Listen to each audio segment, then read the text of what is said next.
네, 안녕하세요.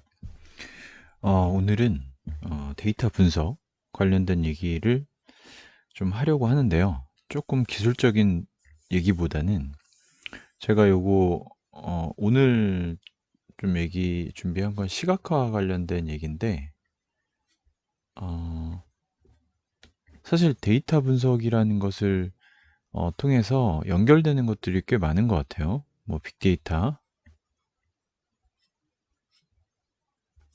머신러닝, 인공지능 이런 분야들이 사실 작게는 데이터 분석부터 시작을 하고 또 그런 것들을 활용하는 분야인 것 같아서요. 어, 제가 좀 관심을 좀 더 갖게 됐고, 오늘 그 중에서 뭐 본격적으로 제가 뭐 회귀 분석을 한다거나 어떤 시각화를 기술적으로 하기보다는 그 재밌는 그래프들이 있더라고요. 이렇게 막 움직이는 그래프 보여주는 거 있잖아요. 무슨 차트 이렇게 쫙 나와가지고 이게 순이 막 왔다 갔다 하고 이게 너무 저는 재밌어 보여가지고 그것을 어떻게 했을까 해서 저도 한번 잠깐 해봤습니다. 일단 잠깐 보시죠. 제가 잡은 주제는 연도별 사망 원인에 대해서 데이터를 한번 시각화하는 것을 해봤습니다. 1983년도부터 시작이 되고요. 음, 고혈압, 암, 뭐 예상되는 그런 질병들이죠. 당뇨병도 있고 여기 자살이 여기쯤에 있습니다. 음, 그리고 조금씩 순위가 시대별로 약간씩 바뀌고 있어요. 94년도. 여기서 보시면 95년도, 6년도, 7년도 넘어가면서 이 자살의 그 순위가 꽤 높아졌어요. 그리고 암이 또 높아지고 있고요. 지금 꽤 높은 위치에 차지하고 있죠. 2003년도, 4년도 넘어가는 상황에서 어떤 병들은 어, 내려가는 것도 있는데 올라가고 있는 여전히 폐렴이라는 것이 사망 원인 중에 높은 위치에 차지하고 있고요. 자살, 암 이렇게 순서가 있고요. 뭐 제가 뭐 데이터를 전문적으로 분석한다기보다는 이런 데이터들이 있으면 이렇게 보여줄 수 있다라는 것을 좀 해보려고 했던 거고, 이 데이터를 분석을 결국 한다고 하는 것은 이렇게 시각화도 있고, 또 어떤 분야는 상관관계를 분석하는 것도 있잖아요. 그래서, 음, 몇 가지 데이터들을 조금 더 한번 봤습니다. 좀 무거운 주제이긴 한데, 그래서 제가 이것을, 데이터를 보다가, 제가 제목에 올린 것처럼 좀 진짜 먹먹해지는 마음이 있었어요.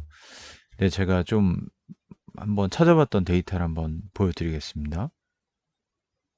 이것은 국가별, 연도별 자살 어떤 순위예요. 나라별로.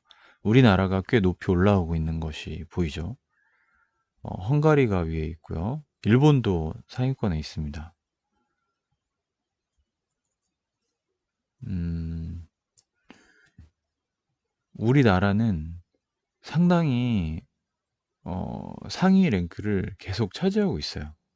그러니까 그러면 이 자살이 왜 일어날까? 행복하지 않다는 느낌은 어디서 올까 해서 좀 찾아본 게 어, 그러면 국가별 실업률을 한번 봤어요. 실업률 연도별로 스페인 뭐 이런 나라들이 실업률이 높다 그때 당시 높았나 봐요. 핀란드도 꽤 높은 위치에 있었죠. 프랑스도 있고 이게 추이가 좀 변하고 있죠. 폴란드 같은 나라가 상위에 있고 핀란드는 점점 내려오고 있습니다. 네, 스페인, 그리스가 좀 실업률이 꽤 높았었죠. 국가부도까지 얘기가 있었고요.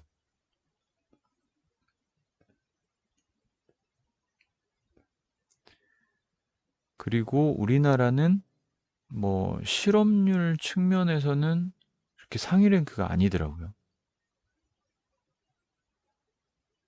이게 아까 보면 자살률은 탑인데 이게 실업률과는 또 상관관계를 이 데이터로만 가지고는 상관이 있다라고 볼 수는 없는 어, 좀 생각을 해볼 수가 있고요. 네, 어디가 많이 연도별로 97년 강원도가 많아요.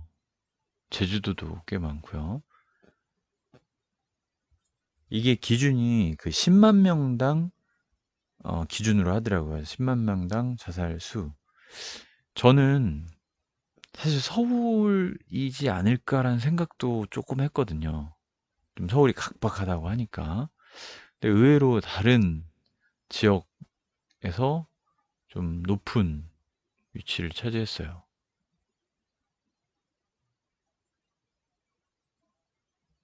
그쵸?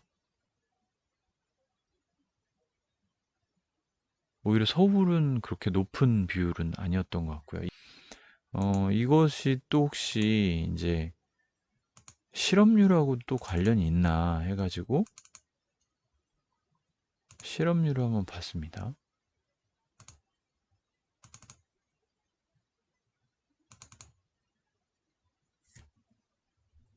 어, 이 보시면 이건 지금 월별로 돼 있어서 꽤 오래 흘러가는데요.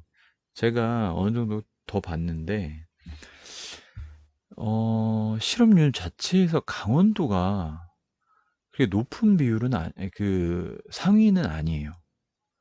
그렇다는 것도 또한 실업률과 뭐 그게 자살과 이렇게 상관관계가 밀접하다라고 보이진 않는 거죠.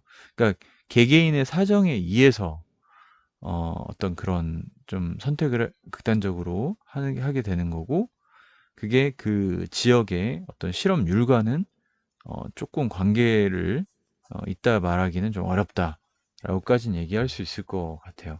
그러니까 제가 뭐 상관관계를 발견해서 이렇게 뭐 말씀드린 게 아니라 이런 식으로 시각화할 수 있다라는 거를 이제 한번 표현을 해본 거고, 충분히 회귀 분석이라든가 여러 가지를 통해서 데이터 분석이라는 쪽에 좀 진입을 할 수가 있고, 어, 그런 분석 툴들도 이제 저도 마찬가지로 이제 해보려고 하고 있고, 그런 것들을 이제 할 수가 있는 거죠. 저는 이제 데이터 하나를 가지고 이렇게 시각화만 좀 해본 상황이고요. 마지막 자료를 하나 보겠습니다. 제가 요것 때문에 좀 먹먹했는데요. 어, 사실 여러분들은 사망, 특히 자기가 스스로 그런 선택을 하는 경우가 어떤 연령대에서 가장 많다고 알고 계신가요? 저는 사실은 솔직히 말하면 이번에 데이터를 보다가 그걸 알게 됐어요. 알고 보니 뉴스도 많이 나온 얘기더라고요. 저는 솔직히 가장 우려되고 걱정됐던 게 청소년들이 요즘 더 이른 나이에 그런 선택들을 한다 막 해가지고 그런 부분으로 좀 더 부각됐다고 생각을 했는데 데이터를 보니 보겠습니다. 연도별로 쭉 흘러가고 있는 상황이고요. 음, 보시면 이제 제가 조금 저는 다소 충격이었던 부분이 이 부분이에요.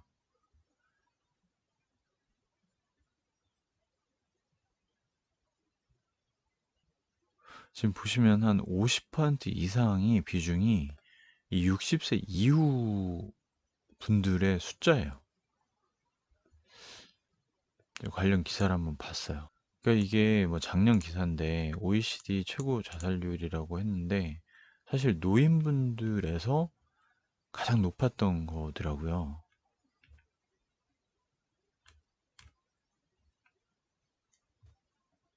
여기 보시면 음, 노인일수록 자살률이 높다. 인구 10만 명당 자살률을 비교해 봤더니 10대 5.8명, 20대 17명, 27명, 31명, 33명 이렇게 되는데 80세 이상, 70세 이상 48명, 80대 이상이 69명.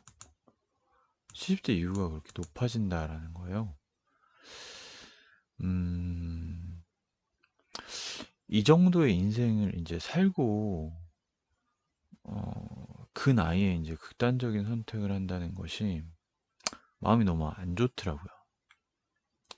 그리고 그 이유 중에 가장 큰 것이 경제적 이유, 건강, 힘든 거죠. 이런 사회적 현상에 대해서 뭐 제가 이걸 집중적으로 얘기하려는 건 아니지만 데이터를 보다가 느낀 부분이라서 조금 더 와닿았고 또 뭔가 준비는 필요하다라는 개인적인 생각을 좀 하게 됐습니다. 감사합니다.